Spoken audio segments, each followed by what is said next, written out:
Welcome to She's Interesting, a podcast about business, money, and well-being for women over 30. I'm your host, Rochelle Hariri, an award-winning marketer, consultant, and startup advisor. Today, I'm excited to be recording a live podcast in partnership with my great friends at Toast. Today, we are celebrating International Women's Day, International Women's Month, and we are going live here in Toronto with our four incredible panelists. Our panelists are Joanne Cavan, Director of Engineering at Durham, Janet Lin, who is the Vice President of Payments and Lending at EQ Banking, and Matthew Rivard, Director of Strategy and Product Acceleration at Google, and Amina Tariq, SVP, Product and Client Experience at PurposeMed. As you can see, we are working with a one mic situation, so we're just gonna try to share up here, but I'm gonna kick it off with my first question. Let's just get straight into it, because that's how I like to roll on this podcast. Could you provide us with a success story or instance where mentorship or sponsorship has significantly contributed to your personal advancement or provided a meaningful opportunity for you? Alternatively, have you experienced a situation where you were able to champion someone else, another woman in the industry, that has led that person to having a really successful outcome? Okay, I guess I'll start. I'm going to give an anecdote for the second question.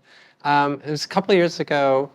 The last company I was working for was converting some contractors over to full-time associates. And there was 3 guys, 1 woman in that group. And they were all doing very similar work for the company, but when they did the leveling, they leveled the 1 woman in the group 1 level down from all the men. And the explanation I got in that discussion was, well, she's very quiet and doesn't say a lot. And I said, well, first of all, look, she's a contractor. And so, of course, she's not saying a whole lot. But also, secondly, I'm not really hiring people for how much they speak, but also for what they actually do. And she's doing the job, and she should be at the same level as the guys that we're also hiring. And so we actually did give her an offer at the same level for the same money. There you go. But one of the people in the panel that was making decisions was also a woman. And she came to me afterwards and she said, I'm really embarrassed, really kind of ashamed about it. And I said, relax for a bit here.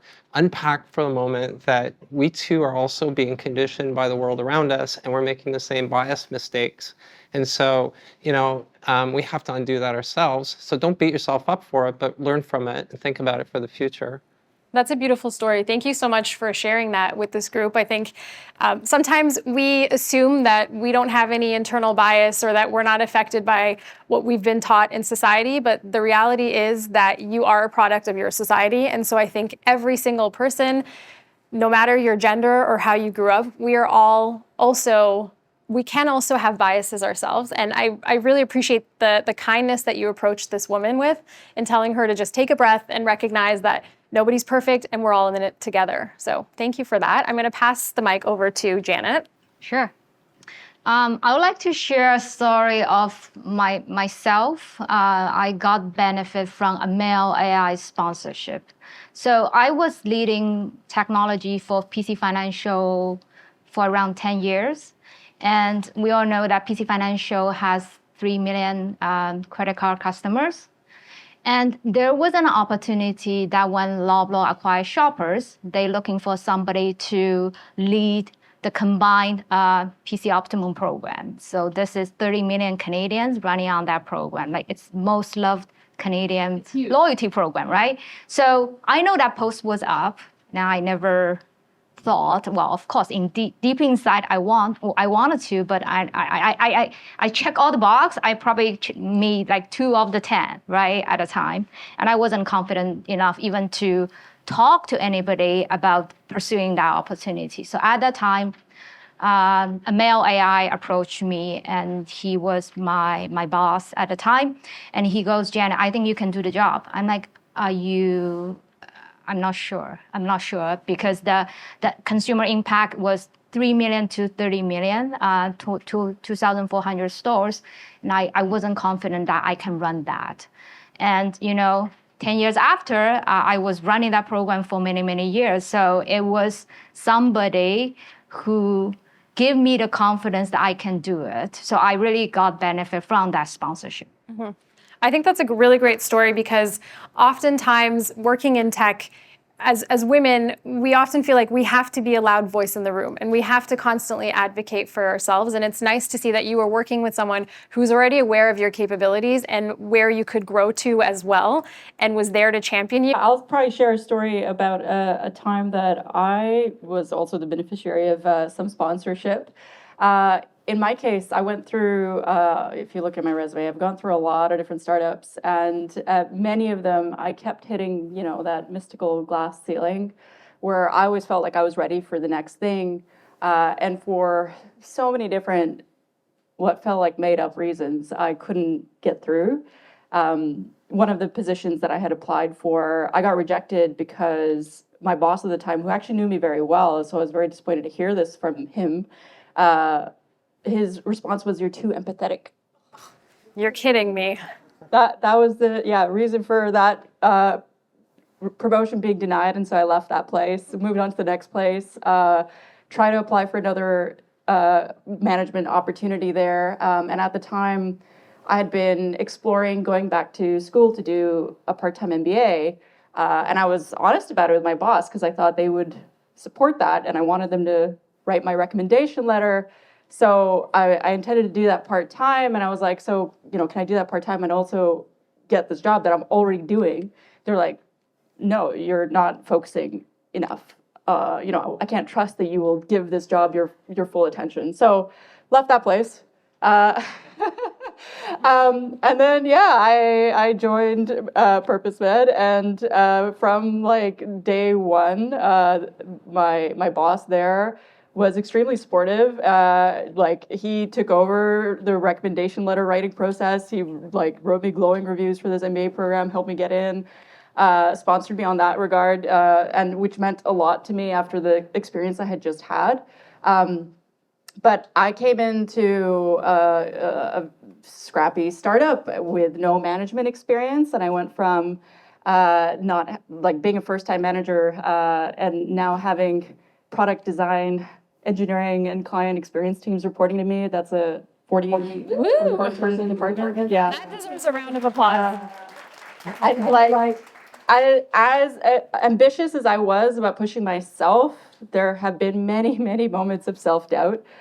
So just having my boss really champion me in those dark moments where I'm like, I don't think I could do this. I know I signed up for this, but that talk track that goes through your mind where you try to talk yourself out of the thing that you thought you wanted. He kept me going. That's amazing. I love that story because one thing that I really took away from it is your ability to champion for yourself as well. Knowing and recognizing when you're in a situation where you're not getting the support that you need and being able to confidently walk away from that and knowing that if you plant your seeds somewhere else, they will grow. And it seems like it's paid off. I'm sure there's people that are listening to this podcast right now or in this event with us currently that might be experiencing some hardships and difficulty at their work. And I know the economy isn't maybe in the greatest place, but there's always an opportunity if you believe in yourself and have the confidence to find the right environment and the right leadership that will support you. So that was a beautiful story. Thank you. And now, Matthew. I always think I like to measure myself on outcomes. So I think, allyship or sponsorship or being a champion for someone's not a box to be ticked. Showing up is just sort of step one.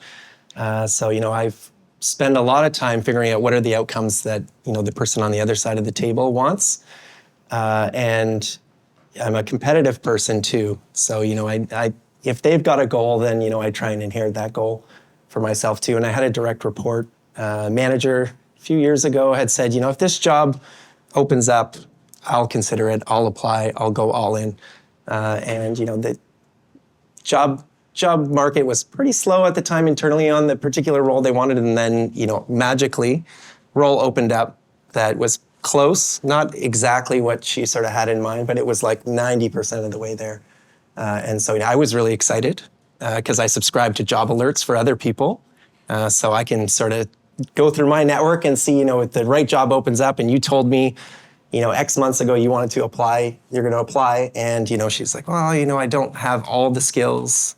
It's not perfect. I'm sort of happy. And she was very, very quickly sort of talking herself out of applying. And so I think those are sort of the moments where I think you can make a big difference just in terms of being that person to rally the troops, get fired up and get the other person fired up that they got this. And that's part of it. It's also what happens when you're not with that person and you're in closed rooms and there's a moment to sort of speak up, champion, and just really highlight, I think, what's happening that you might be able to support in that case. And, obviously positive ending to this story. She got the job. She's happy in that job now. And I think that's one of the things that I always try and leave with folks is that it's not a box to be ticked. It's, you got to make sure that you're there to support long after, whether it's a formal mentorship program or otherwise. You're sort of there for that person and you're in their corner, regardless of what they might be looking to do.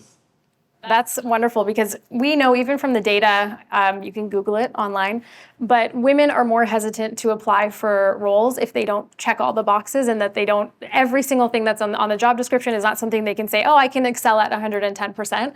And so sometimes you need that support person or someone in your network who will push you and say, you've got it, you're there, or you're almost there, and it's time for you to take that leap and do the thing.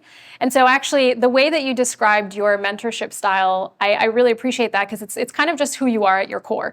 You're competitive, you want to help people, you want to see people do well, and then that just comes across in the workspace. And so my question for the group in total is, what is the role of a champion or sponsor? If we were to define what that looks like, how do we determine what championing for women looks like? Is it more mentorship? Is it coaching? Is it advising? Where does it sit? To me, a sponsor or champion for women is to, find a seat.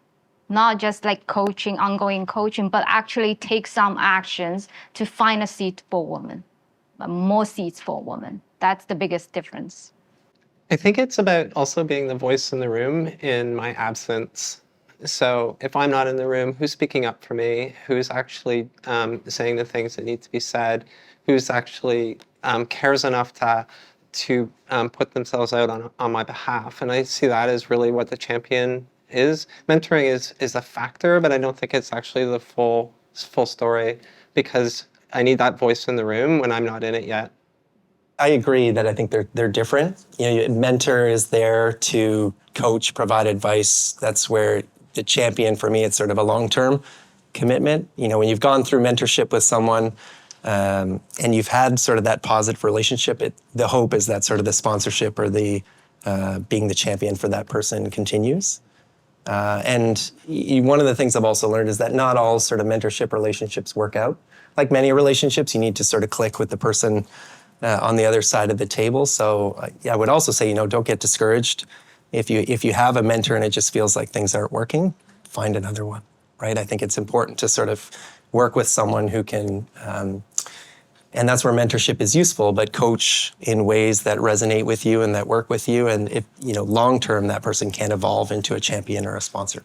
If you're not taking the time to speak to different people, have coffee chats, virtual chats, whatever it is, it's hard to find a champion if you're just sort of isolating yourself and just doing your work. So part of it, I think, is also championing yourself and getting your name out there. And even if you may not feel like you're ready for the challenge, put yourself out there, build those relationships, get those mentors, and get people to champion you.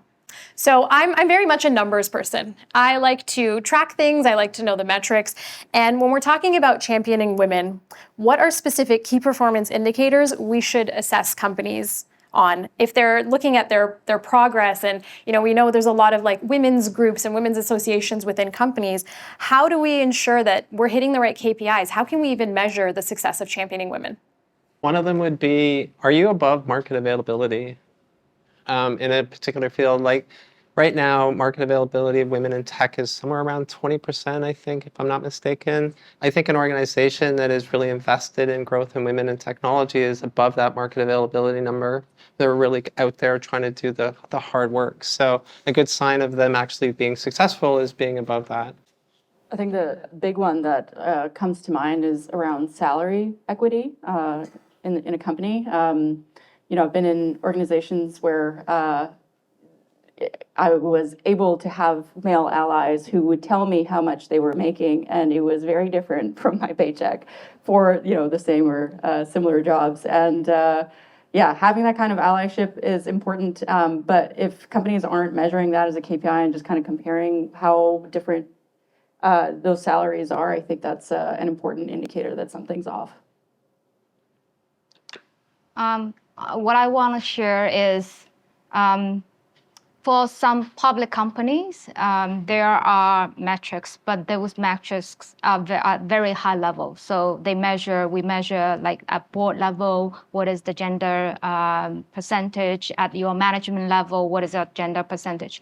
But once you get into the organization, once you get into different levels, especially in large corporations, different levels of as women progress, the percentage drops, like those nitty-gritty details are not being paid attention. As a result, we lose women as they grow into the leadership level. As we speak into numbers, I would like to share some like hot off press numbers as I heard today. From a startup perspective, women-founded startup are getting 2 to 5% of the global venture fund capital. That is a very sad status, 2 to 5% of the global fund. Top 500 global companies, there are only 5% female CEOs. And if we get into the color of women of CEOs, it's less than 1%. And I learned from the status from 2023, in Canada, there are more CEOs whose name Michael than female CEOs. Those are very hard numbers for all of us to remind every day that it is very important for us to continue to push the needle. It is hard, but we need to continue. When you actually hear about the percentage of female-founded companies that are getting venture capital or the amount of women in leadership positions, you can't fight against or argue against those numbers. If you're in a boardroom and you're trying to champion women, bringing up these numbers and saying, hey, did you know that like we're all making the decisions and writing checks for startups, but less than 2% of women are getting checks in Canada, something is missing there. And I think from a foundational perspective, it's something that I talk a lot about with my friends. And one thing that we discuss is there's so many societal issues that are creating this gender inequality. And so I hope that in our lifetime, we start to see a major shift, but some of the data shows that it may not happen for, years long after we're gone. And so we need to think about what can we do today to support and champion change and diversity. And money is power. And at the end of the day, if we're hearing that women are not reaching these successful positions as CEOs and leaders of companies, unless we all start calling ourselves Michael, maybe that might be something we do. It has a trickle down effect. Championing women in tech encompasses various aspects such as hiring practices. We talk about salary equity, parental leave policies, and also just promoting women in leadership roles. So the challenge is there's a significant gap, right? When we look at prevalent gender bias, and there's this tech bro culture. And we were kind of joking about it before we got on the panel. As the sole male panelist and someone on the inside, I'd like to ask you this question specifically. How do we dismantle bro culture? And how do we get more men to be aware of these biases or just get them to pay attention more? Because someone like yourself, it's kind of like you're just in it and you're ready to help. But how do we get more men? Because a lot of the burden falls on women to try to educate and get men to understand that, like, give us a chance and let us be partners and we need a seat at the table. So that's a really long and loaded question, but I'm so curious about your thoughts. How do we get tech bros on the endangered species list? Is there some? Okay. A good question. It's a good question. I like the way you summarize what I'm saying. I like it. And I think, I'm sure the majority of people work in tech. We think a lot about systems. I think before you think about systems, you have to sort of think about self. And so I think for me, and probably for many males, I wouldn't say I don't come across tech bros very often in my day-to-day, thankfully. But I would imagine that sort of time spent with self is maybe not where it should be. And what I mean by self is just making sure that you're educating yourself. It's sort of hard, it's hard to read the label when you're inside the bottle. It's sort of the old adage you mentioned before, we all of us have bias, but are we conscious of what might be our conscious but also unconscious bias as well? And so the more that you can put yourself in positions where you might be one of the few males in the room, or you might learn something new about yourself that you otherwise might not have. I think it's really, really important to just spend time listening. And I don't think listening is a skill that's high on the sort of tech bro priority list, perhaps. I agree.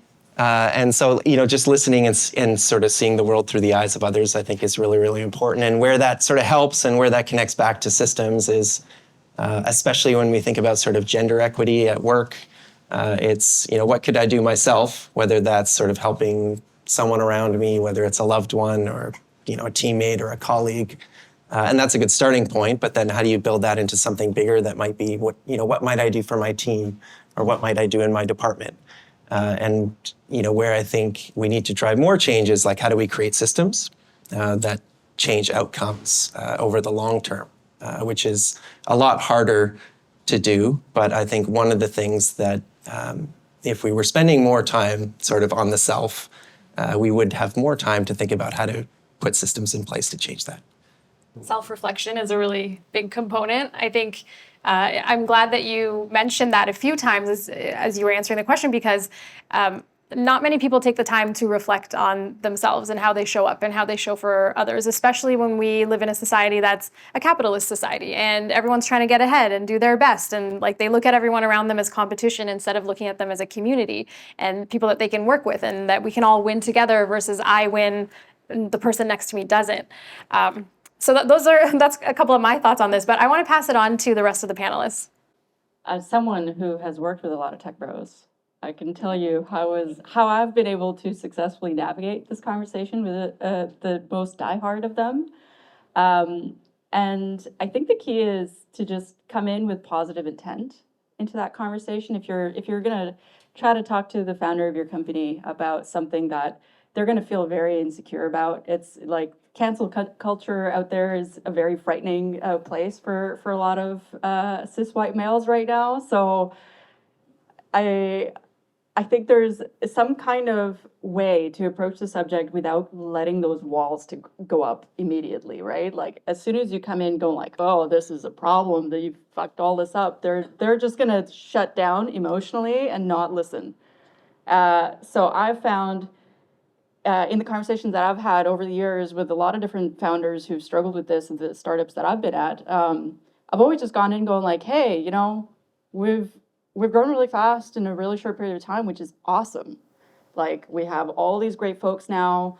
I know like the pressure was on to fill these gaps really quickly, but there were a few steps that might have been missed, and it's nobody's fault. Hyperscale startup, that's very normal. Things are broken. There's no process. It's very natural. Like not saying anyone's to blame, but how about we talk about like introducing some of these fair hiring practices and like actually come to the table with some data about what the hiring pipeline looks like and how few candidates might be applying from different backgrounds, or the ones who are making it through, and just keep the conversation as objective as possible without the blame, because the moment blame comes in, people get defensive. Yeah. And also like a compliment sandwich where you're like, you guys are doing great. You're wonderful. Pat on the back. Here's an issue. Also still doing great. Let's keep going. Joanne. I'll add a little bit, kind of keying off my last commentary about voice in the room, because the thing I would look for male allies to be doing is holding each other accountable in the absence of women in the room. So things get said, basically pulling up, saying, taking the brave stand to sort of say like, hey, this is wrong, and holding other men accountable for that activity. I think that's super important. I love that accountability piece, because there's a lot that happens. As much as you want to champion someone behind closed doors, there's a lot of negative talk that happens in leadership meetings behind closed doors. And so being that person that's the voice of reason and sort of a champion, not just for one person, but for a total group of people, I think is really important. Thank you for calling that out. For anyone who's working at an organization that doesn't have a women's chapter or an ERG group or something like that, at what point do you recommend that they have these conversations with HR? Is it something that should be mandated from their early onset when they're creating their mission and the vision for the organization? where does that sit? And what is the role of HR in these type of associations? Yeah, I would like to share experience because Loblaw was like, it is the largest company with 200,000 colleagues, right? I joined EQ. EQ is a mid-sized company around 2,000 people, and the approach for ERG groups for medium size versus large size and even small size are different, right? At EQ, I saw a different approach. We empower the colleagues. It's a bottom-up approach for all ERG groups. We empower the colleague decide what is diversity, inclusion topic they wanted to embrace. The team from bottom up, they can decide what are the themes, and then we offer them almost like a pitch to the management board on, okay, what do they want to do for that pillar? And they also get opportunity to meet the management board or even like our board to, do something outside of their day-to-day work. And it also helps the employee to match their personal value with the company value. It is outside of their day-to-day job. They feel they are empowered to contribute back to the society. So there's many benefits from a bottom-up approach versus a top-down. And if you are in a startup, like I'm going to talk about third scenario. If you're in a startup, a small business, that you don't have the resource, the budget to run those ERG groups, then there's always nonprofit organizations. So I'm on the board for ICTC, Information Communication Council of Canada. And those are nonprofit organizations that's founded by government. They build programs and they can offer their purpose. Their goal is to offer the help to medium and small business that doesn't have the resources to focus on diversity, to focus on women in technology. So we can piggyback on those programs that's founded by those nonprofit organizations. So whether you're large, medium, small, there's always resources that we can leverage. And I don't know if I answer your question to HR. I think it depends. Like if it's top down, I think the company is the diversity is created by the HR. Like there is centralized HR function for diversity. I'm sure Google has, Loblaw has. But in medium company, it depends, right? It might not be initiated by HR, but I think the important is, if it's employee-led, initiated bottom up, it is also has its advantage. However, if you want to define metrics and make your leadership accountable, you need some leadership support, whether if it's HR or it's the top of your management. Like if you want to really make the number, the leadership need to be accountable, make the change on the numbers. Hope that helps. No, that was great. That was a great way to end it off, because making sure there's that accountability at the leadership level is really helpful, because then if leadership prioritizes these things and they have an eye on it, the teams will work on it. It's kind of like I used to work at a tech company, and leadership would just mention one thing, right? Like the smallest thing, and everyone would be like, oh my God, we have to do it because so-and-so said this is important to them. And so I think it's really helpful when it comes from leadership and people want to excel and they want to do well. It'll help the teams to focus on the right areas. So Joanne, I know you also have a lot of experience working in women's ERG groups and are a great champion within the tech space. Is there anything that you want to add based on your experience being part of these groups, whether it is at a later stage, how to ensure that KPIs are being integrated into these groups or connecting with leadership? Sure. I mean, the first thing I would say is even in a really large company, it doesn't have to come top down. I was at Capital One for 8 years, about 60,000 people, and the Women in Tech ERG at Capital One was started by a senior associate, somebody about 3 years out of school. And she basically had an idea and pitched it and kept pushing on it and kept going, and eventually the Women in Tech ERG was created, and that's about 4,000 people. So a pretty big group, and has a huge impact. They now have like an annual event called the Women in Tech Experience, and 3,000 women software engineers and product managers and that are involved in that. That's a pretty impressive thing. And she was a junior member of the organization that actually pushed that. So don't feel held back, go for it if you really think there's an opportunity. Amina was sharing with me that she has a specific approach to mentorship, and she has 3 guiding principles that have shaped how she supports the careers of many women, actually. Can you share some of these principles with the group? Because I think they're really important, and I love the way that you position them.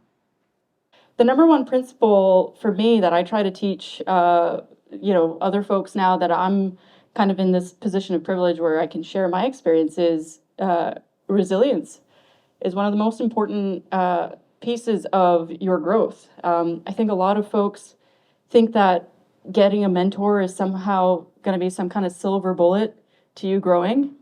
It's not.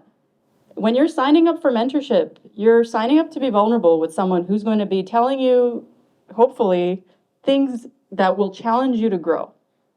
And you need a little bit of a thick skin to hear that feedback, and even more thick skin to like grow from that. And that's like, I think the number one principle there. And it's tied to principle number 2, which is the growth mindset. As much as I love to talk about people I was successfully able to help, I have also tried to mentor folks where things didn't work out. I think back to a lot of the folks that I tried to help and I couldn't. And my reflection on that as a mentor is that some folks were just stuck in that fixed mindset. And they thought that, finding a mentor that could just hear them complain was going to somehow make things better. They wouldn't take accountability for their growth. That's a big part of it. Yes, that is principle number 3, is my job as a mentor is to hold you accountable to the growth that you're saying you want to show.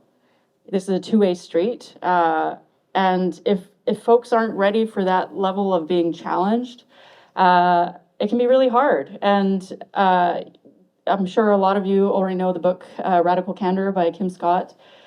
She talks a lot about being able to care about someone personally, but challenging them directly. And that's that place of radical candor where a lot of growth happens. And that's what a mentor-mentee relationship should be all about. But I think oftentimes folks get trapped in that ruinous empathy quadrant because they're like, oh, let's be friends. And I'm sadly not friends with a lot of my mentors, but they don't know that. But they've had profound impact on my career. But yeah, those so the 3 principles, coming back to it, is the resiliency to have that radically candid conversation. Number 2 is just having that growth mindset and like being comfortable with the discomfort. And number 3, just being accountable to your own growth. Joanne, did you want to add anything to that? I know you love radical candor as well. I had the most success with mentors who made me uncomfortable, who really kind of pushed me out of my comfort zone. That was really important. If I was comfortable, I probably wasn't growing. And so I recognized that. It took a while to recognize that, actually, to be honest with you, because I like being comfortable. But when you get pushed, that's when you actually have things happen for you, and I think that's really important. When Joanne talked about the most successful mentor that makes you uncomfortable, I thought about my mom. Do you want to tell us more? That's it. That's all you're gonna get. Sorry, guys. How do you approach championing someone who is maybe ethnically different from you, their gender is different from you, they come from a different background completely? How do you make sure to approach it in a way where, as you're mentoring and coaching them, you're also understanding where they're coming from? Has anyone read Culture Map? It's a good book. Just look it up, because I think that's really, really helpful, at least on sort of getting back to like just self-learning. I think vulnerability was mentioned too. I think being vulnerable with your mentor, but I often find that goes the other way. I had a really, really great mentor. She was a woman doing a job similar to mine in Brazil. And I was sort of like paired with her when I entered this role. And I thought I would go into it and like complain to her about like my problems and things that were sort of going wrong and get her advice, like sage Yoda advice on things. And she started being very vulnerable, talking about how English is her second language. She has a bit of imposter syndrome working at Google, but her superpowers are X, Y, Z. And I find that sort of disarmament was really helpful in sort of having myself open up on, well, like, here's all the things that I'm really worried or scared about in this job that I would never openly show my teams or sort of openly talk to my own manager about. So I think that's really, really important in that mentor-mentee relationship, is that sort of works both ways. And also just, getting to know what's going on outside of work, I think really, really matters too, and just understanding what someone's whole self and making sure that you can show up for them in ways that support them in whatever their ambitions might be. But that differs, right, based on our own sort of lived experiences, and gender, race, culture is a big part of that too. My advice is you find a mentor that's coming from a different background. They really pushed me hard, and I agree with you. I had a lot of the aha moment because of those strong different opinions. I was matched with a global CEO executive from WXN. This was maybe 15 years ago. So first meeting, she's very busy. I got to talk to her for 5 minutes in a year. So I tried to book 3 times, and she keep rescheduling. When I got on the call, she said to me, tell me who you work for, what is org structure, what are you struggling with. I told a story of when I was loyal to my employer for long, many, many years, and I got another offer, another opportunity from a competitor, and I was being very loyal. And I told her the difference in terms of the responsibility and the compensation, and she goes, "Are you idiot?" She would slap me on my face, virtually from the phone. That time there's no video. Sounds like my mentors. Yeah, I'm wow. I was speechless at the time, but she was one who woke me up that I need to find my value, and if I don't fight for myself, nobody else would. That was a moment that I will always remember. And now the second story I would like to share is my coach. We get into this virtual war of, Janet, you need to open up yourself. I'm like, no, I'm not. Right? I'm in my culture and my background, I came to work. The Janet is the Janet at work, and vice is the Janet at home. Virtually, I have 2 different profile in my head, and she really pushed me to open myself up to be the authentic one Janet. There's one Janet. Don't hide yourself. So I also benefit, but I benefit afterwards, but that time was very, very hard. Between me and her, it was hard message for me to push back, and also for her to continue to give me the challenge. Okay, you need to open up. You need to show me the authentic Janet. Don't hide. So but I think look back, those are the most valuable advices or values I got from mentorship. I think the story that Janet, you were just sharing, just showed your mentor trying to get you to be vulnerable, which again goes back to that point I was making earlier. I think, if you're entering into a new relationship, whether it's with a mentor or a mentee, just open the doors for that.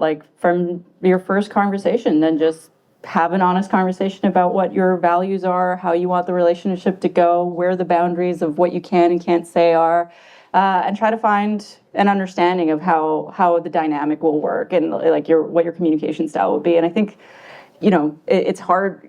Everyone's going to have a different style that they want, but hopefully just saying that the mentorship isn't going to work unless there's that trust will help them share, the context that they're coming from and the biases they've been experiencing. I think a key factor in good mentoring is about listening and asking questions more about, not just about the space of work, but also the space that the person exists in the larger society.